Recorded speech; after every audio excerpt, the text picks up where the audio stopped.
Hey, what's going on? It is the Dharma Guy, and you are watching, or listening, excuse me. You're listening to Dharma Time live. It is, what is today? Today's Tuesday. And welcome. We're here at the studio. It's an interesting day. For some reason, him and I are both kind of at a lull, I guess, is what you want to call that. We both need some energy today. Yep. But, hey, one monkey don't stop the show. Let's make it happen, right? So, anyways, decent weather. It's I'm a little disappointed though. My coolness is gone. I guess my 60-degree days are No, you're below. still cool. You're still cool. Thank you for that. I appreciate that. But yes, I realized that yesterday. I went to a client's house, and I was just like, man, the heat is here. I was like, it's just such a devastating moment when you have to acknowledge the fact that the heat is back. Anyway, so let's go ahead before we jump in. Let's go ahead and start in on the sponsors we have. First one I'm going to mention is Retreat Premier Addiction Treatment Centers. They are a fantastic facility, multiple facilities, and I think, aren't they the ones that are in network, I believe? Right? They are in network They with are. certain providers, absolutely. Absolutely. So if you are struggling with drug and alcohol addiction, which there's how many millions of people are at the moment. So if you're listening to this and you're struggling, by all means, you can contact Retreat, or you can contact our other sponsor, which is Journey Pure. Journey Pure is fantastic. I'm obviously a little biased towards Patrick Dunn because he's a huge Notre Dame fan. Go Notre Dame. You can go visit Patrick Dunn in Nashville. There you go. And then don't they call that the river? Isn't that what it's referred to That's as? right, Journey Pure the River. There you go. And then, of course, we have Orange County, which is Carol Berkut is a fantastic supporter of the show and everything we do. And then Now Matters More Foundation. We help individuals who are struggling with drug and alcohol addiction. We help sponsor some of their treatment at times when it's appropriate. And we've at treatment facilities as well as Break the Stigma. So me talking to you at the moment is part of Breaking the Stigma. You know how big Carol really is? Well, I mean, she's a small woman, dude. What do you mean? No, I mean as far as popularity. I mean, I'm at the party the other day, the political party I was telling you about. Yeah. And one of our ex-mayors, Richard Crotty, was there. Yes. And he knows that Carol Berkut is one of our major sponsors. And she says, hey, no, for real, can you please let her know that I said hi? Yeah, dude. Carol's Carol, if you're watching this, which hopefully you are, you're amazing. Like, I've never seen somebody as good at what they do, and so humble as well. At the same token, Big time. she is so good that she could literally walk around like, yeah, exactly, that's who I am. But she doesn't. Like, she walks by and she's just she can't wait to pump everybody else up around her. Always. And she's always listening. Yeah. No matter absolutely. what. She'll listen to anyone. Yeah, and the cool thing I liked about her is no matter what it is that you need, you ask her for, boom, you've got it in your email like literally the same day. And it's detailed. It's all written out. I mean, it's fantastic. So she is very good at what she does. But I digress. Another house cleaning here, I guess, is something I feel the need to bring up. For those of you who don't know, I'm also a co-host with this gentleman here on the Couch Live. He is the Dope Doctor. I am the Dharma Guy. And we usually do our show live on Fridays from 12 to 1, same network, WPSN99.com. And we're actually going to be doing our show live from Westgate. And due to that, the political party, as you mentioned, that you were at the other day, we got an invite to do our show at Westgate Resorts. Westgate Resorts. It's called Draft. The restaurant is called Draft. Draft? Draft, and it's right on Westgate Resorts property. Okay. We'll be interviewing David Siegel. Okay. You can look him up. That's our resident billionaire. Resident. You know, everyone should have a resident billionaire. Of course. Yeah, David Siegel and Richard Crotty's brother, which now goes by Pete Crotty's brother because he's now retired, and Pete Crotty is up and comer and going for commissioner. And I've known Pete for, about 20-something years. Pete Crotty is going for commissioner in Orange County. And our other Crotty was our ex-mayor, correct? Yeah. Yeah. Mm-hmm. So I remember the name. No. All right, so the topic for today, right? I try to take take things out of the media or whatever that's happening and kind of try to give a spiritual perspective or a philosophical perspective on. And the thing that I've noticed today wasn't necessarily as much in the media as what I've seen kind of on social media, as well as I've experienced in my own life, and kind of bringing up this topic to others. It seems to be a pretty big topic in different facets of life as well. And so the topic here is spirituality is not a competition. Right. Because what I've noticed is not just in spirituality, but in a multitude of different facets of life. I've noticed that, whenever it's a subjective kind of a thing, and it's something that you kind of practice on your own for the most part, like it can look different. What I've noticed is everybody's got an opinion what that's supposed to be, and if it's not the way they think it's supposed to be, then they're ready to kind of discount everything that you've done, all the hard work and everything else, right? I know I want to get to spirituality, but I know a lot of our expertise also is in the addiction world, so I'm going to use that as well. Well, I like that you said that it translates in other areas It as is. well. It's in a ton of different areas. There's a measuring contest in every subject matter. Yes. You can go up to somebody and tell them, oh man, I hurt my leg today. And they'll tell you about their surgeries and I their blew knee. out my ankle last Right. Yeah. Right. No, you're 100% right, actually. And I think we're all guilty to some aspect. We're all doing guilty that. of that. Absolutely. It reminds us of something that we can 'cause relate to. Like I said last week, it's all about us, right? Yeah, it's always about us. It's always about. It's not. Exactly. So, but anyways, what started my thinking on this, actually, to be honest with you, was I obviously practice Buddhism. That's the philosophy that I kind of gravitate more towards. But what's funny is this philosophy. It's not a religion, right? At least upon my definition of it. It's practiced usually as a philosophy. But what I've noticed is, the idea about this philosophy is very accepting. And no matter what religion you practice or don't practice, you can still walk this path, right? But what I've noticed is a lot of judgment, right? And when I'm looking at some of these groups that I'm a member of, and I see a lot of people kind of putting their stuff out there and giving their opinions, asking questions, so on and so forth. What I'm noticing is a lot of these supposed to be very accepting and very tolerant individuals who are practicing the philosophy that I've kind of dedicated my life to. Yeah, they're very judgmental.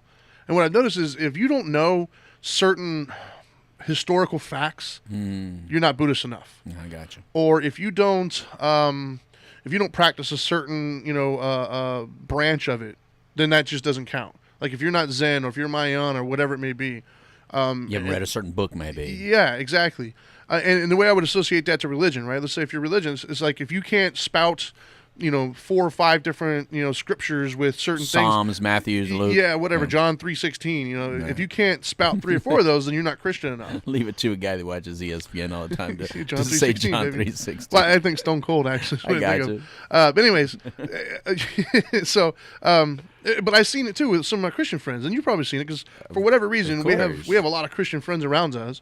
Right. And what I've noticed too though is hey, I got to go to church on Sunday because I do my thing on Sundays, and then somebody else is like, yeah, well we go Sunday too, but we go Monday nights too.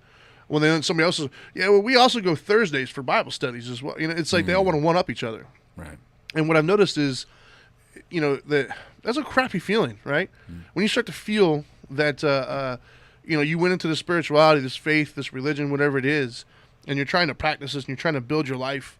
What you don't need is somebody from that very same one who maybe is further along the path coming to you and telling you basically, well, you're not doing it good enough. You're not doing it right because of this. Right. It feels very judgmental. Wow. You said that we do a show on addictions, and you're right, because while you're talking, I was just in conversations like this earlier, all about addictions. That you're not doing recovery right. Well, and that's the thing, and that's what made me think of it is, we have different hats, both of us, that we wear. And one of the hats that we both wear is in the addiction world, and you've obviously been in it a lot longer than I have, but I've been in it long enough to see that. And I've seen, we just talked about it actually on our last show with an individual that we both have in common. It was actually my first, such a horrible death. I don't want to use that word, but I guess it was my first one. The first client that I had that didn't make it. Right. And so I remember quite a bit about, as a matter of fact, I said on last week's The Couch Live, I still have the last text message that this person sent me saved on my phone. But that individual was made to feel, horrible, guilty, whatever, because the people that he was meeting in the groups felt that he wasn't doing it right or wasn't doing it the way that they thought it should. And so that kind of drove, some could argue that was the catalyst that kind of was his downfall, if you will. Right. And I think that's sad. In those instances, it truly is life or death for some people. which was horrible. And I don't think, and that's the caveat, I guess, right? Is we're all guilty of it. We've all done it on various levels. But the weird part is I don't think any of us understand how it comes off to others. Like, I think in our world, we're trying to help. I think we're legitimately trying to help. I think we legitimately have good intentions for it. But the problem is it's not being interpreted that way always. Right. And I think that's, I've talked a lot about perspective. And I think that's where it comes into play a lot, is we have to get outside of ourselves a little bit and realize that our perspective isn't the only perspective. And the kind of damage that you can do, right? And one of the reasons why I got a beard in my hair. One of the reasons why I'm so fired up about this particular... Beard in your hair. Yeah. I got you. Exactly. Anyway, it's been a long day already. But anyways, one of the reasons why I wanted to touch on this one is because, I spend an awful lot of time, and we have a whole show about it, obviously, trying to educate people on the philosophy of Buddhism and what it can mean. And I spend an absurd amount of time trying to convince people that it's not a religion and things of that nature. And then once I'm able to kind of break down those walls, I've got to get them to see the value. And I think part of the reason why I've been able to get that done successfully is the same reason that got me to do it in the first place, and that is acceptance, right? Like, do you get a lot of pushback initially about that? Them yes. thinking you're trying to manipulate that it Yes. that it is a religion? Yes. Okay. Well, because, like myself, all I knew about Buddhism was what I saw on TV. Right. What you see on TV is old Asian dudes picking up grasshoppers and stuff, and like very kind of Confucius says stuff. And we're not used to living by philosophies, No. even though that's what we do. yeah. We're used to, identifying them as religions. We're used to referring to them as religions, Right. and I think people like to label it as such. Right. But one of the things that brought me to it was, I've had my own history with Christianity. I was raised Christian in a Christian home. For a certain point in my life, I kind of no longer answer questions for me, which is fine. It is what it is. Teach their own. But I did experience an awful lot of judgment, from the people I was around. Now, I've learned now at the age I'm at now and where I'm at personally, I realize that that's the people, not the religion. Right. The people kind of have their own belief system. But at the time, it kind of turned me away from religion because they were very judgmental. They were telling me, I'm going to go to hell because of my tattoos, things of that nature. And I say tattoos because obviously I'm covered in them. But that was what brought me, actually, believe it or not. That was one of the phrases that caught me off guard the most when I was beginning my journey. Was I've had insane amounts of arguments Right. with people who were claiming to come from a Christian perspective, essentially chastising me and telling me I'm going to go to hell because of my tattoos, right? I've heard the whole, it's God's temple, all these things, right? Pretty unfortunate. And it irritated me, and it kind of turned me away from it. It got me in a very angry kind of mood. I was very ready to fight, not physically necessarily, but verbally. I was ready to spar. And I guess and also I think you also have to mention that that's also the way you were listening and interpreting what they were saying at that age. In other words, like, a lot of good Christians right now Absolutely. that would accept never- you and yeah, love you. They would never absolutely. talk like that right now. So it's also where you were at the time. Well, and that's why I said it wasn't the religion; it was the people themselves. Right, too. at that moment. So, regardless, so I was Because reading. if not, I'll get all the hate emails Sure. and then I'll pass them on to you. And I appreciate that. You're welcome. But no, so I was reading a book, and in this book, they were talking about a gentleman who looked much like myself, Right. met the Dalai Lama in an airport Mm-hmm. as they were passing. Interesting. and Is this a real story? Or is this this a is a real joke? story. Okay, I didn't know if it was set up like three priests in a bar. Kind of so deal. they met the Dalai Lama, Okay. and he's covered in tattoos. Not the Dalai Lama, the guy. Okay, thank you. I I was going to say I didn't know that. But anyway, so they were passing, and the Dalai Lama, he's got a different level of importance depending on what version of Buddhism you kind of associate to. Like Tibetan Buddhism, obviously his thing. And that's a position, not a name. Correct. Right. I think that needs to be specified. I don't Yeah. think people really know that. Correct. Sometimes people think that's an actual name of a person, Dalai Lama. Oh no, that's his title. Right. But anyways, so for those of them who aren't aware, that's that's like the Buddhist version of the Pope. That's what I was going to say. Can you identify what is the Yeah. title? What is Dalai Lama? Basically, the Buddhist version of the Pope. Okay. Right. And so, even if you don't practice Catholicism, you still respect The Pope. the position of the Pope. Right. Of course, Like, you even should. in theory. Right. And so, so the Dalai Lama is kind of like really the highest you can get for the most part as far as status is concerned. And so he basically walked past this gentleman and he looked at him. He's like, "Oh, beautiful artwork." and moved on. I read that, I was like, holy cow. Like, that is the highest you can get. And he's like, hey, he didn't care. And so for me, at the point where I was at in my life, that phrase right there kind of like piqued my curiosity. And so it encouraged me to continue to read.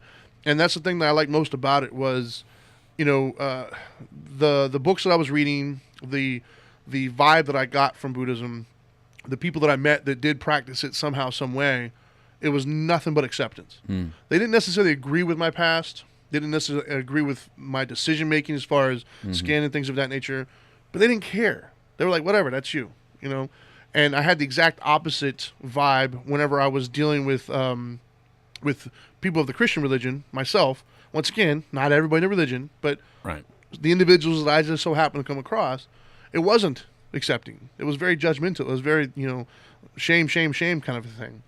And so I guess that's why this kind of is important to me, because I know that I see some of these groups and I see people come to this, especially in America, people aren't coming to Buddhism because they're just bored half the time. A lot of them are coming to it because they're suffering. They're struggling with something. Life isn't really doing what they think it should be doing, so they're looking for answers. And a lot of them are raised in more formal, correct, more indoctrinated religions. Yeah, absolutely, especially in America. Or stronger doctrines, I should Sure. say. And so when somebody comes to that, and you have like this little window, essentially, as an ambassador for this philosophy, and they're going to make their judgment based upon whoever they interact with first.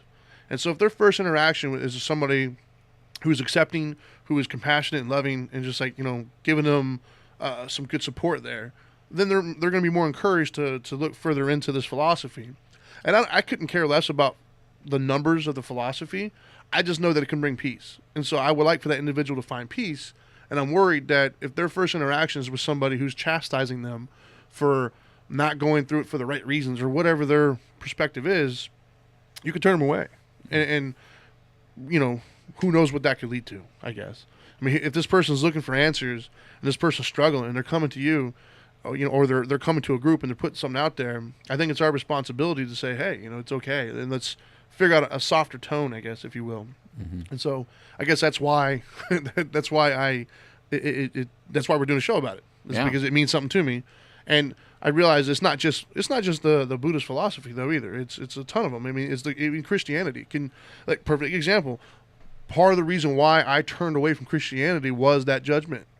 So, that's why this hits you so much, because you're actually now seeing people that are doing that to other people, and you think they're turning off people that could be potential good people within the Buddhism faith, right? Or could experience the peace that this brings. Right. And it's a shame to me, because I see, for me, I heard about it actually, believe it or not, this was probably a couple of years ago now. I was coming out of the gym, and I have kanji on my hands and my shoulder. And what is kanji? Japanese writing, basically. And I know what they mean. I don't typically tell others unless we have a personal dialogue of what it means, because they're not exactly accepting, if you will. Okay. So I was walking out of the gym, and this lady was from China, and she read both Chinese and Japanese. Okay. And as I was walking out, she saw them on my arms and my hands. She's like, "Oh, do you know what those mean?" And I said, "I do." And we kind of started talking a little bit as we're walking out to the parking lot. And she saw some of the stuff I have on me that is related to Buddhism, so we started talking about that. And she started to sell me on Christianity, believe it or not. Oh, okay. And I was like, really? So we got to talking, and everything that she didn't like about Buddhism was everything I didn't like about Christianity.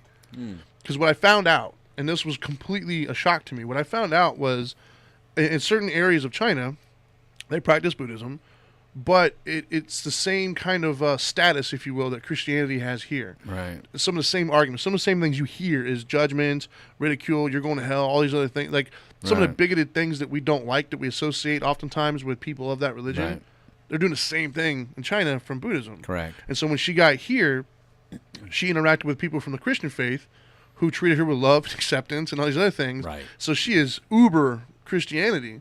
So we were talking in the parking lot. It was a weird kind of eye-opening. Yeah, it was a weird moment for me. I was like, "Holy cow, are you serious?" Well, it's like the race issues. Yeah, same thing. Yeah, I mean, you go into any minority area, and the racism within minority areas is huge. Oh yeah, the level of bias is huge. Yes. So I mean, it's pretty similar to that. Depends on where you're coming from and what perspective you have. Well, I just didn't, because it meant something so different to me. Right. And everything I looked at, and everybody I met was so different. Had it been anybody else telling me that, I probably wouldn't even believe them, to be honest with you. But the fact that she was straight from China, I was like, I've got to listen. How can you argue it? You know what I mean? Like, yeah. And so instant credibility to her. Absolutely. And so that kind of got me thinking. I planted a little seed, and then now on some of these groups I'm a member of, I get to see that happening. These groups on Facebook. Yeah, absolutely. Okay. Yeah, there's a few people that I just see them all the time chastising others. And a lot of them, there's this one particular individual, I'm not going to name any names, of course, but they're very, it just reminds me of a very angry, I'm probably going to piss a lot of people off here, but, I can say this because I have a few friends. Well, that's on them. That's absolutely their choice to be angry But what it reminded me of, and I have a buddy. That was my Buddhist answer. Sure. Okay. But I have a buddy of mine who kind of was into this, and we've had numerous conversations about it. But it reminded me of that same kind of mentality was the Nation of Islam. Okay. Back in the day, like the Black Panthers, the fist in the air, the very angry kind of. Right, where are you going with this? Well, it just reminded me of this gentleman who was posting. He was very kind of bitter and he was angry, militant, very militant, a Buddhist militant towards anybody who didn't know the history of thousands of years ago and who did this and who did that. I'm like, dude, who cares? Right? Like, who cares? It has nothing to do with how people are suffering today. Like an elitist. Very much so. And we have them in everything. Absolutely. And it just bothered me. Yeah. And I was like, I'm going to do a show about this, actually. Right. Why did it anger you so much? Or not anger, that's probably not the right word. Why did it disturb you to the point where, because typically I know you. I know that a lot of people say things that are pretty frustrating. You just kind of, like, move along. Yeah. And because you know you're going to waste your time trying to debate it or exactly. or to say anything. But on this particular occasion that you're mentioning, I know that, for instance, you actually posted something. I did. To say, what made you feel compelled at that point to speak on that? Because I wanted anybody else in there who was looking at it to know, like, I'm not into this, into the spiritual philosophy, if you will. Like, I came to it from my own suffering. Right. But now I view myself as like a conduit almost, like somebody who can kind of help other people achieve the cessation of suffering. Right. And I know the journey I was on, and I know what it meant to me. Right. And doing some of the groups with the addiction groups and whatnot, I see what it means to a lot of them, and I know that there's so many people out there these days looking for answers, and it bothers me that anybody that would use that as a way of shaming somebody or making them feel bad. Yeah, it made me feel the need to kind of step up and protect a little bit, because once again, some of these people are commenting. We have no clue. We have no idea what they're going through at the moment, right? It could have been somebody who's really struggling, really suffering, going through life at the moment. Maybe they heard my show. Who knows? Maybe they heard something. Something sparked their curiosity to say, you know what? Let me look into that philosophy. Yeah. And they reached out. They joined the group. They asked a question, and then they get destroyed by somebody. Exactly. Which is real harmful because you don't know the pain that they're coming from. Exactly. Much like the gentleman that we spoke about last week on the Couch Live. Right. They had no clue what he was going through. No, they were trying to quote unquote help, but they were doing more damage, and that's why he's no longer with us. Yeah, exactly. Had they been more accepting, more tolerant, and more understanding, I'm not saying they necessarily had to change their perspective, but just change the way you deliver it. Right. Right. In other words, there's a way of telling somebody, hey, you've got a lot yet to learn. Yeah. Or hey, maybe you should look into these other things without completely destroying them. There's a way of doing that. Or just this is the way I think and feel, which is more honest. Exactly. Right. And so, but, it carries on to everything else. Like, we have to stop that as a society. We have to stop thinking that our way is the way. Right? And I was guilty of that growing up. And, in my younger years, my more angry years, I was guilty of being very militant almost. And being very intellectual and just... If your argument, if your way didn't agree with my intellect, you were automatically stupid. Well, I think that happens at the beginning as well, right? So probably new people that are new into something tend to be that way also, right? Like maybe a person newly into a certain type of philosophy or religion. They tend to want to educate everybody about what they've learned, right? Sure. And just like what interests you was that you found a path out of your pain. Yeah. Or at least through your pain. Whereas... if somebody's experienced that, well, then they can't help but scream from the rooftops, hey, this is what I found important to that. And maybe to somebody, the dates and the historical context is what gave it credibility. Right. Yeah, I mean... maybe they don't view it as shaming somebody in the same way you view it. And that's what I started the show was saying, that I think we have to be more aware of how we're coming off. Right. We have to be more aware of that, more cognizant of that. Like, and in Buddhism we call it right speech, right? Okay. You know, think about how you speak. Is it truthful and is it useful? Okay. In other words, what you're saying, is it truthful? And understand that truth isn't just your perspective. Truth is 360. Okay. And then is it useful? Is it kind? Is it going to do anything good? So what the person was saying, was it truthful? Maybe. I didn't go back and fact check. Because I do hear that it was not useful. And that's the thing, is it has to be both. Okay. Truthful and useful. Okay. That word "and" a lot of people forget. It's very important. In right speech. And so, you know, it might have been truthful. Who knows? I didn't look it up. And I'm one of the ones, sorry. I don't know, like, what happened in 3,000 years ago, man. So like in recovery, the big book Nazi. Yeah. You know, the person that knows everything the big book Exactly, says and yes. exactly what Or page, even or the Bible, they know thumpers. what. Yeah. They know exactly what page Yes. it says. Okay. And I have a buddy like that, too, actually. Right. Well, Well, there's beer drinkers like that. yeah. Well, You know, there's they know everything about every ale, Oh, yeah. every little tiny beer. They've tried 5 million different beers. I have a really good friend of mine who is an elder in the Jehovah's Witness religion. Right. That's pretty up there. Yeah. I didn't really. I'm very ignorant to that world, if you will. Yeah. The elder's not knocking on your door, put it that way. No, not at all. He's the one who would speak. They have at the rodeo thing we have here. There's like 7,000 people who show up to these little events. He's the one who gets up and talks in front of them. Gotcha. Had no clue. I was like, wow, all right. He's one of the ones that you say something, he could spout out like some specific whatever and how it applies to it or whatever. Right.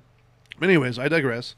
I mean, where was that? No, I apologize, man. no It's worries. just I think it's important sometimes when you hit on something that I think we're all thinking, you know, by what you say. Well, and that's why I wanted to show it, because I qualify think it. there's somebody out there who is probably experiencing this somehow, some way, right? Because I don't think everybody means to shame somebody when they No. do this. So I think it's important to help them as well and understand them as well. Well, yeah, I think They're thinking they're educating. our emotions come into contact with that. Our emotions kind of build, right? We get so passionate about something that I think sometimes we don't realize that our passion can come off as aggression almost. Okay. Right, and I'm guilty of that. Right, back in the day, you're so aggressive. No, I'm not. I'm just passionate. You know, well, that's a problem. Is what you see as passion, somebody else could see as aggression. Right. And so I think it's our duty to kind of, number one, as people, be more aware of that, and number two, I think it's also our duty, if we're going to try to be an ambassador for our belief system, we need to kind of, you can't turn it on when it's convenient. It has to be your way of life, right? And so you have to approach every situation thinking before you speak, right? Okay. And that's where the right speech comes in. Is it truthful and is it useful? There's an awful lot of times, man, where I've wanted to open my mouth and I've had some serious truth, but then I have to stop and say, is it useful? Is it going to do any good at the moment? Am I going to come off as anything other just than this person who's judging and kind of ridiculing at the moment? Probably not. So I keep it to myself, right? You must have to stay quiet a lot. Yes. Well, hey, I'm a talker. What can I say?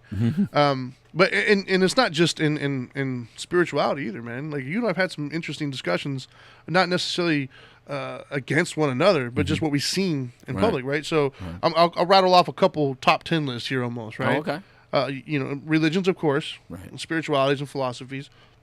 Even within that, you have the different religions, but then you also have the different philosophers. The Nietzsche's or the what, you know, this is what they believe in, and that's stupid. I can't, you know, they even in the therapy world, you have people who are very, very hardcore with Sigmund Freud.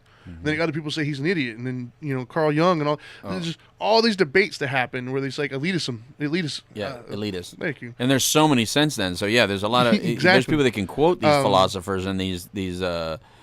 scientists and Exactly. researchers. Every multi-level marketing company I've ever come across. They're all the best. Yes. Every multi-level marketing company I come across is always, they're better than any other one. They're different than this other one that you found. Their products are the most amazing thing ever. They cure everything. And if you challenge that, and if you ask them, like I just happened not too long ago, if you challenge it and you ask for anything to legitimate science to back it up, Oh boy. then you start to kind of awaken some emotions, and it goes from an intellectual debate to now it's like a pissing contest, you know. Right. And then probably the biggest one, and there's a gentleman who wrote this on my Facebook page. I didn't even think about it until he wrote it, and I was like, dude, I totally have to mention that. Vegans. That's another group. I'm more vegan than you? Oh, man, no. Vegans view it as their way or the highway kind of a deal. Okay. And believe it or not, that is actually a hotly debated topic Really? within Buddhism. Absolutely. Yeah, they look at meat eaters like me as a problem? Me too. I'm not Buddhist enough because I eat meat. Oh. Yeah. Oh, absolutely. So Buddhism, you're not supposed to eat meat? Oh God, we're about to have this one. Well, I'm just that confused me. Here, I'll give you the. I'll give you my. Oh, because you're not supposed to kill animals. You're not supposed to harm any sentient being, right? Which would be, Well, isn't a plant a being? not a sentient being. What is a sentient Someone being? with a brain that What can does think sentient and mean? stuff. Someone with a brain that can think. That's how I take it. Okay. That's how my interpretation goes. No, essentially what it is where you're allowed to eat what's given to you. Essentially, if you didn't kill it. In other words, if I were to give you some chicken, let's say we'll reverse it. I'm Buddhist, obviously. Publix, man. So if I go to Publix and buy it, it's already dead. It wasn't killed for me, so I can eat it. That's a weak way. But I can't walk in my backyard though, and then it's life for myself just because I'm hungry. Oh, okay. It's how some people interpret it, right? Okay. It all comes down to intent, and that to me is where I go once again with. How about my intent to live? How about that? Exactly. Well, that's where I go with Sustenance. this whole debate, right? This whole you're not this enough, whatever. That's where we got to stop, right? We got to stop this whole my way or the highway. And at the end of the day, to be honest with you, that's where I see a lot of people, especially with this philosophy, get confused. Mm-hmm. This philosophy isn't about answering all your questions or solving all your problems in life. It's only about suffering. If you don't want to suffer anymore, if you want to find peace, that's what this is about. Well, so if you're at peace, who am I to tell you that you're not Buddhist enough? Well, clearly, if you're measuring yourself up against others in order to feel more important or more educated, then you're still on your path. Exactly. And maybe you should just take a step back. Exactly. Those are the ones I see constantly doing that. Right. Like my wife has migraines. Mm-hmm. And so I think I posted something a while back about not liking to see her going through the pain or whatever. Yeah. I wish I wouldn't have done that because I thought I was trying to do something thoughtful. All the multi-levels came out. Oh, man. I got hit up with everybody you can imagine who all has the cure for migraines. I think goat yoga might work. Yeah. So they all had these cures, right? And so I'm like, obviously, I don't want her to go through pain anymore, so I'm all ears. I'm like, all right, well, let me see. And so some of them I looked into, there's zero validity whatsoever. And I've even responded to a few of them like, yeah, that's dangerous. Like, it's dangerous for you to try to tell me that this is what it's supposed to do, and I'm supposed to have her stop taking her meds. Like, you're not qualified to make those kind of decisions. Like, you don't have a medical degree. Yeah. You're selling a product that you're directly benefiting from, too. But, yeah, that's a huge one with MLMs, man. Yeah, you don't like anecdotal or subjective information. Not at all. Not even a little bit. Right. 'Cause And you we definitely all don't have like outliers. it. We all have it, right? We all have anecdotal stuff. Right. But it doesn't mean it's repeatable. Like you can't duplicate that somewhere.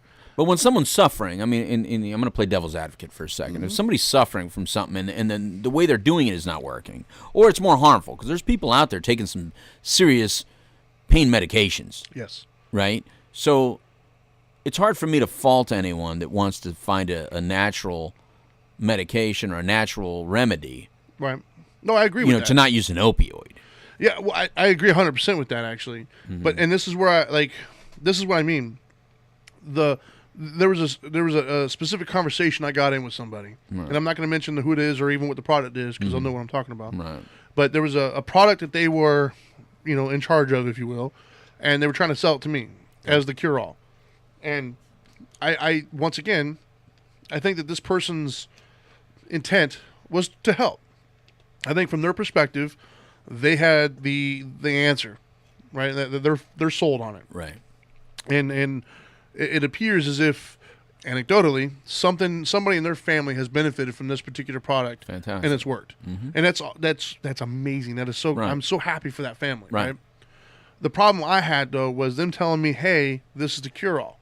I'm like, okay, well, do you have any science to back that up?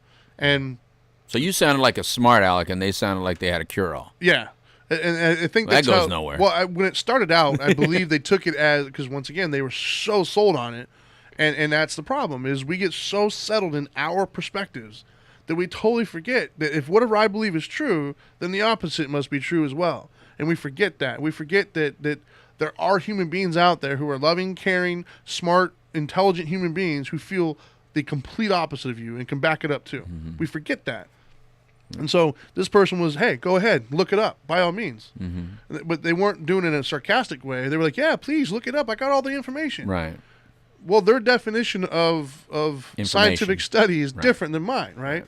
And so when I went to go look it up, I saw the studies that they were mentioning, and they weren't double-blind or placebo studies.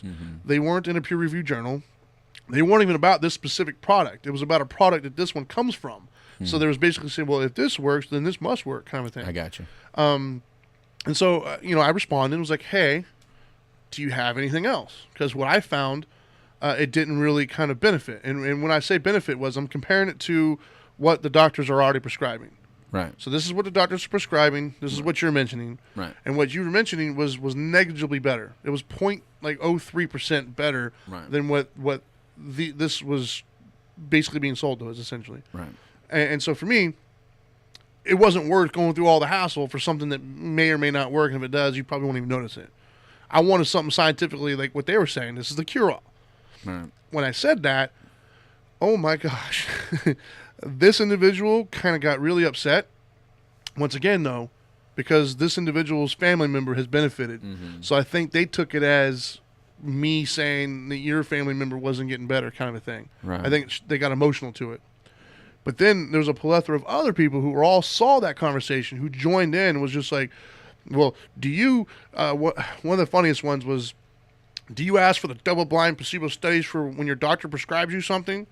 And I, of course, being the smart ass I am, here we go. I, of course, responded, was like, yeah, actually I do, but I don't have to ask for it because if it's prescribed by a doctor, then the FDA's already asked for that. That is literally the gold standard when it comes to human consumption. Needless to say, I ended that conversation relatively quickly. Once I started seeing it was getting emotional, I just started saying, look, everybody's whipping it out and measuring. Yeah, and I bowed out. I was like, look, man, I'm not trying to do this. Like, y'all do your thing. I just have a burden of proof. It wasn't met. Why didn't you just say thank you? I did eventually. No, I mean at the beginning. Why didn't you just say thank you? I'm going to look into that. You must have you just met me? I'm not that dude, man. I'm going to speak up. I am going to ask questions, because I do, and that's where my training side comes into play, right? Because that's a whole other area that I see this in, and that is the fitness world, fitness and nutrition. Oh my gosh! So you have hot buttons, is what you're saying? Yes. Because if someone knocks on my door and wants to preach to me their religion, I say thank you. I don't get mad at them. Well, I don't get frustrated. I say thank you very much. I take their pamphlet or take whatever they want to give me. Depends on the day they catch me in. Some days I'm like, okay, thank you, and they go on their way. Other days I tell them, no, I practice Buddhism. Can I talk to you about that? And they typically don't want to hear it and they leave. So it's like, oh, it's not so fun when the rabbit has the gun, is it? You like to measure sometimes, then, is what you're saying. Yes. I'm still a dude. I still got an ego, man. No matter how much I want to get rid of it, it's still there. But no, all jokes aside, though. Stay on your path, my friend. Yeah. All jokes aside, like in the fitness world, this is what I feel, and I've seen it once again in the addiction world, and I've seen it in some spiritual sense. But this is what I relate it to, right? So I practice. I'm a master level trainer, and I have my own set of education that comes along with that. Not to mention the experience and everything else, right? So I understand where the science is at when it comes to taking care of your health and weight loss and all these other things. And I'm a firm believer that there's multiple different vehicles to get you to where you need to be. You got to find the one that's right for you. Correct. However, there are certain fundamentals of science that just don't change. Right. If you're a human being, then you have the anatomy and the physiology that work kind of a certain way, and there's science to back those things up. And so here's the I'll give you a quick little kind of a story here, which shows my point. I've had so many people come to me over the years wanting to lose weight, and they come to me and they say, "Hey, I want to lose weight." They're frustrated, they've gone through everything, and I say, okay, and I start talking to them about, exercise and kind of different dietary things that some changes we can make, right? Right. By the time they get to me, they've tried every fad diet you can think of. They've had numerous other experts, and I use that term loosely, explain to them all the things that they're doing wrong, what they need to eat, what they don't need to eat, and they've tried those things, and it hasn't worked. Okay. And so, realistically speaking, if you have a background in education, your first thought is like, well, maybe you weren't getting the best knowledge. This individual isn't going to think that. This individual comes to me and says, I'm so bad and I'm so worthless, I can't even do those things right.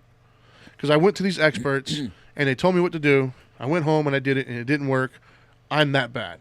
Their self-esteem is already low because they're overweight and they're obese. Right. They've been told by society and other, the people around them that they're not good enough because they're fat. And so then they come to me and they're beaten down even further because all these other things that have worked for thousands of people didn't work for them. And their thought isn't, maybe that's bad information. No, their first thought is, I'm so worthless and I'm so bad that I couldn't even do this. And it has to work because look at all these other people it worked for. Right. They don't leave room for error there. And so I've seen the aftermath of that. And so that's why I hate this concept of my way is the only way and very, very stagnant and very non-scientific approach. And so that's why I try to educate them and say, no, that was the trainer's fault that you went to. And that was the media and all these other people who are putting all these things out there that just aren't true. That's their fault, not yours. Similar to philosophy, would you say that most of those methods of losing weight or getting healthy do work? You mean the quote unquote bad ones? You just may not want. Well, I'm not. Yeah, I'm not. Quantifying any or calling them any of them bad. I'm just saying that. Would you say that most all of them do actually work? It's just that we may not want to, number one, put some of the effort in that particular way, or it doesn't fit our particular genetics or our particular lifestyle. I mean, I think the safe answer to that would be yes. I'm just saying because they all kind of seem to work for somebody. In other words, I can't think of one that has been out there that has been one of the big ones that didn't work at all. Well, here's the problem, right? And I mean, meth works to lose weight, but it's sure. it's not favored. It's just not sustainable. Yeah, exactly. And that's the key word there is sustainability. Right? Correct. So when a client would come to me, I would try to take that into consideration. Right. The sustainability aspect of it and the psychological aspect of it. Right. Can you do this forever? And how are you gonna kind of mentally approach this every day? Mm-hmm. And so, and that's where the problem with anecdotal stuff comes into play, right? And when with all these, you look up nutrition, there's like a million different results, and they're all saying something different. Right. And so, the main keys don't ever change. When you look at the evidence, they don't change. Calories in, calories out type of thing. High proteins. Stuff. Some of those things, obviously there's outliers and there's exceptions to every rule, but overwhelming majority of the science says that this is what works, right? But if Oprah says it, I mean, you got to admit. Exactly. You get a car too. Oprah and Dr. and what is it? Oh, Dr. Dr. Oz. Dr. Oz. I mean, Dr. Oz. Well, but if they say it, we're under the assumption that they've done some of this research. I think you're under right? the assumption. I'm not. No, I mean, because Dr. Oz has lost lawsuits. We as a people, I'm saying, we as a people, and that's the problem. Is we just take what's regurgitated to us, and then what happens is somebody watched something on Dr. Oz, right? And they think that they're, that they're these messiahs of health and medicine and everything else. Right. So they go to try to duplicate the results. They can't. Well, it can't be that Dr. Oz is just misinformed. No, it's something wrong with me. Right. No. Well, there's always the disclaimer: this may not work for you. Well, like an example that I've seen before, right? And we're getting a little off topic here, but I'm gonna take it anyways. It's all kind of the same. We'll go back to measuring in a second. Exactly. So you have somebody, right? So let's say you were obese and you tried everything you could think of. Right. Bob over here has lost a tremendous amount of weight. He's a buddy of yours. Right. And he comes to you and says, "Oh my gosh, Louis, I lost so much weight." I'm like, "Yeah, you look fantastic. What'd you do?" And Bob was like, "Hey man, it was wheat. Wheat was my problem." And you're like, "Oh, were you celiac?" And like, no. It was wheat. Here, let me give you a book. This book, I'm telling you, man, you got to read this book. Mm-hmm. So he gives you a book. Well, you're desperate because you're obese and you've been dealing with it all. Right. You respect Bob's opinion because you know him. I do. And you've seen the fact that he lost weight. So anecdotally, hey, can't it works. argue with that. Yeah. So you get the book. Mm-hmm. You start to read it. And so one of the wheat books that is out there at the moment, they started off by saying, "Hey, do you have these symptoms?" Okay. And they go through a laundry list of symptoms like, do you wake up in the morning? Like depression. Do you put your shoes on one shoe at a time? Do you have hair? Like, oh my God, that's me. Like these generic kind of symptoms that everybody has. Okay. So of course you're like, yeah, I have that. Oh my gosh, like. So I bought the right book. So now you're automatically in line. You're like, okay, yeah, they're talking to me. I have all these symptoms. Right. Now they got you. The next step is they go back and they give you quote unquote science now to back up why wheat is so bad for you. They start to tell you all these farming things and all this stuff that isn't really proven, right? But because you're already sold on it, and because your friend did it, you're not going to bother to go look up and see if it's actually legitimate and true. Right. They got you. So now you read all this supposed science with people with letters behind their names about how bad wheat is for you. Okay. Okay, so now you're like, oh, well, wheat's my problem, right? Because I had the symptoms, and he told me why it's so bad. So now they're going to tell you what you need to do is go to gluten-free diet. Well, if you don't know anything about gluten-free diet, for the most part, it's hard to find, it's expensive, and it tastes horrible. There's some good ones, I'm sure, out there, but for the most part, it's just not that good. You just defined every diet for me. Yeah. So essentially what that means is access is now limited. So you can't just stop in at Dunkin' Donuts and get a gluten-free donut. Or you can't just... Yet. Touche. It's going in that direction, brother. Maybe. So my point is what happens now is you cut gluten out of your diet, your access to all those foods has been diminished by quite a bit. So now what happens is, you know, instead of having all those donuts you're having in the morning, you can't anymore because they're not gluten-free, you switch to something else, which is probably, you know, a third of the calories that donut's going to be. Now, you do that for a long enough time. Let's say your caloric intake was like 8,000 before because you were just going nuts. Now it's down to like 2,000 or 3,000. Well, over time, you're going to lose a tremendous amount of weight because you just cut your calories in half. Right. So after about a month or two of doing that diet, you start to lose weight. And you start to feel better. And some of those symptoms are gone. The wheat. And then you're like, oh my gosh, it was the wheat. The wheat was my problem. And you're going to go out there and spread that to all your friends and family. If someone comes to you and says it probably wasn't the wheat, you're not going to listen to them because it's worked for you anecdotally. But what you're missing here... I think you're a hater. Yeah, and what you're missing, though, is it had nothing to do with the wheat. It has to do with the fact that you cut your calories from 8,000 to 3,000. I don't care what you're eating. If you cut it by that much, you're going to lose weight.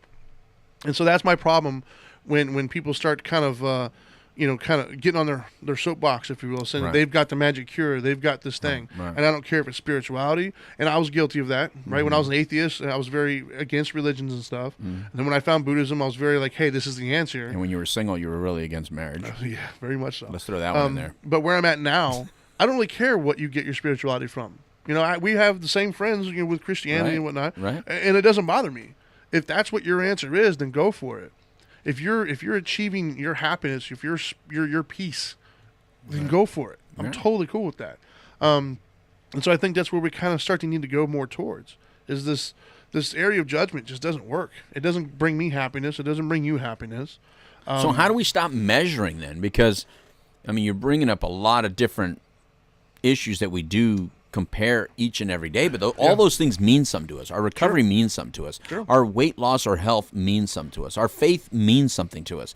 How do we speak to each other openly about these topics? Because some people just say you just don't have these political discussions with people. Don't have discussions about church or faith or religion or politics and all that stuff. I mean, but how do we not have these conversations? We should be able to have these conversations, right? I have them all the time. Okay, but I actually seek out people who don't agree with me because and that's where the caveat is I listen to learn, I listen to understand. Okay. I don't listen to argue, right? Like a lot of times people, I think you're the one who actually came up with was it put it on pause or put it on record, not pause. Right. And yeah, like I think too many times we go into a situation, we have our own philosophy, our own kind of belief system, if you will. And when we listen to somebody else speaking about something that we have a belief on, we're not typically listening to understand. Right. We're typically listening to wait for our turn to talk and tell you why you're wrong, or tell you why we disagree with you, or a different opinion, or whatever it may be. Right. Which is why I like to watch CNN and Fox News. Sure.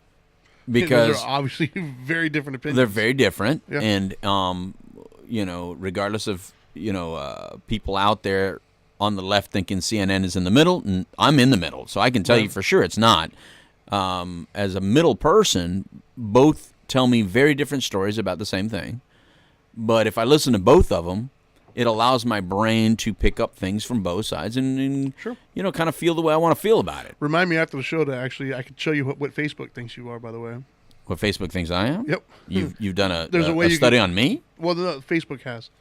They did a study on me? I found out that I'm a moderate, according to Facebook. So I'm gonna put your money where your mouth is, man. What do you? Wait a minute. What did you just say right now? Am I supposed to not trust this Facebook? Everything I keep hearing about this. I'm just saying. This little Zuckerberg is getting in my head a little bit. We'll do it after the show. I'll show you how to find out. But anyways, you threw out a grenade like this? Absolutely. Stay tuned, man. We're gonna have to do a whole show on what Mark Zuckerberg thinks about us. Yeah. Well, they target their ads for certain things, if you will. But anyways, I digress. All right. Well, no, I think that's where it starts, right? As long as they don't start sending me porn, I'm good. Well, that's the other site that you go on. No, my point being though is I think that that's kind of where we need to start. Is we need to start with number one. You got to realize that. And here's my 3, by the way. I told you I'd come up with them while we're doing I know it. you would. Here's my 3. I had faith in you. So the first one I'll say is you got to start off with understanding and acknowledging what works for you might not work for everybody. Okay. Like what works for you, and if it works for somebody else, allow it to work, and don't poo-poo on it. exactly, and change your definition of work, right? Their way doesn't have to work for you. You're not living their life. If it works for them, let them do their thing. Let them be where they're at on their journey. I would say the second one would be you have to listen to somebody to understand. You don't listen to argue. You don't listen to kind of tell them where they're wrong or to judge whatever they're saying. And because we always do that, right? As human beings, somebody's talking to us within the first probably like 10 seconds, we hear a word or a phrase we didn't agree with. And for the rest of the time that they talk, we're just playing in our head what we're going to respond to with that. Yep. And then when they're done talking, we immediately just unload what we were saying and probably miss the rest of what they were talking about. Right. All right. So I would say we could start out with those 2. Your anticipation may be wrong. Exactly. So the first one, allow people to be where they're at. Realize that your perspective might not be the only perspective. Second one, I would say is once again, listen to somebody to understand, not to argue. And then the third one kind of goes back to the whole acceptance part. The third one's just accept them. Right. You don't have to agree with them. Just accept them for who they are. Where does it fall on the scale? And I hate to interrupt your 3 points. Go for but it. Where does it fall on the scale when people that are listening to you, they don't think you're listening to them if you don't, at the end of their discussion, you don't agree with them? They go, no, you don't get it, or you don't understand what I'm saying. What if, no, I do understand what you're saying, I just don't agree with it. That phrase has come out of my mouth. Like, where does, like, how do you say that nicely? Because I got to say that a lot. Well, 2 things. One, I'm guilty of saying that, actually. It's like, no, I understand. I just don't agree with you. Yeah, in other words, am I allowed to not understand Trinity? Absolutely. Just not agree? Yeah. Okay. Absolutely. And that's what makes this country such a great country and this world such a great world. Yeah, because I don't have to agree with you. Well, they just don't think I heard them in the first place, and so they repeat it again, or they say it another way. No, I've heard that a lot. You don't understand. Yeah, I do. I'm an intelligent human being. I get it. I just don't agree. Right. And we're allowed to disagree. There's nothing wrong with that. Right. So, I don't know if that answered your question or not. Well, I just didn't know we where only have that a fit couple on those minutes left. 3. On those 3 things, which one does that fit on? Because Allow them to be where they're at, right? And they need to allow me to be where I'm at too. Then absolutely. I hope they do. And here's a practice for that. And we're running out of time, so here's a practice that I love dearly, and I'll have to explain it Got like 3 another minutes. day. Well, that's not enough to explain. Trust me. Oh. I'll talk about it another day for sure. But just to put it out there now, the okay practice. I call it the okay practice. Learn okay. So if somebody's talking to you, and they completely disagree with you, or you disagree with what they're saying, they sound completely just wow. I don't know where. Just walk. Okay. Right. You'd be surprised on how quickly you get in that. Even if you don't agree with them, just be okay. Well, you know how you have your hot buttons, your hot topics? Here's what I realized. Religion and faith are no longer a hot button for me. This is how well I know I'm doing spiritually. Yeah, man. Because, that's a good point, actually. Because Christians think I'm Christian. Catholics think I'm Catholic. Baptists think I'm... By the way I listen to them, they feel like I think just like them. Yeah. Because I'm not I never argue with them. I really enjoy their whatever they're doing at the moment, or however they're speaking about what they're speaking. I enjoy it. It's not an issue for me. So my neighbor who's a Jehovah's Witness feels like I'm an awesome witness. I just don't know it yet. Yeah. You know, like you thought I was a Buddhist, and I'm not Buddhist. Yeah. I mean, in other words, I really just enjoy all faiths and thoughts. Well, they're all kind of on the those same. subjects. Let's just be honest here. Yeah, at the end of the day, I they're all kind of the same for the most part. Yeah. And I'm guilty of the same thing. Or I don't know if guilty is the appropriate term there, but yeah, a lot of people I'm around, they're shocked when they find out that I'm an atheist. Yeah, if I say I'm not Catholic, a Christian, they what? Yeah. You haven't found. No, they'll say you haven't found a church. Yeah. And I say no, not yet. Sound good. But yeah, and that's because acceptance. I love them all. I love them all. But there are hot buttons. Absolutely. I mean, if somebody says something ridiculous about recovery, meaning Sure. Like, they're idiots or it's not a disease. Well, then there's my hot button, and I'm not, I'm going to whip mine out, and I guarantee I'm bigger. Sure. And that's an instance where sometimes you might just, okay, sure, okay. And I've seen you do it, and so I know you know what I'm talking about. Yeah. There's just certain individuals. Well, it depends on what I'm talking it's just about, not going to work. Yeah, you're right like about just okay, sure, okay. Let me put that bad boy back in. And the problem is when we say okay, our fear or our inability to say okay sometimes is because we have that fear of what's going to happen if I don't prove this person wrong. Right. And when you start to say okay, what you learn is nothing's going to happen. Well, there you go. So final thought is, brother. The final thought would be those three things, guys. Your spirituality, your faith, whatever it may be, whatever kind of gives you peace is not a competition. You're not in competition with anybody else, and nobody else is in competition with you. Whatever they found peace with, totally cool, just like whatever you found peace with. And the way we maintain that is allowing other people to have their perspectives, realizing that yours isn't the only one, learning to listen to people to understand, not to argue, and at the end of the day, just accept them where they're at. Accept it as it is, not as you want it to be. And now that you know better, do better. Peace.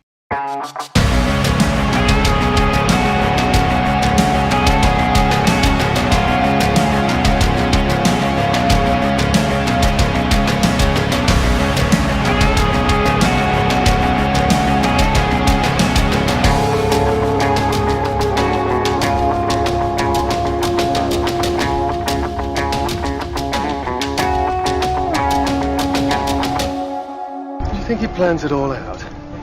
Just makes it up as he goes along. Human knowledge belongs to the world.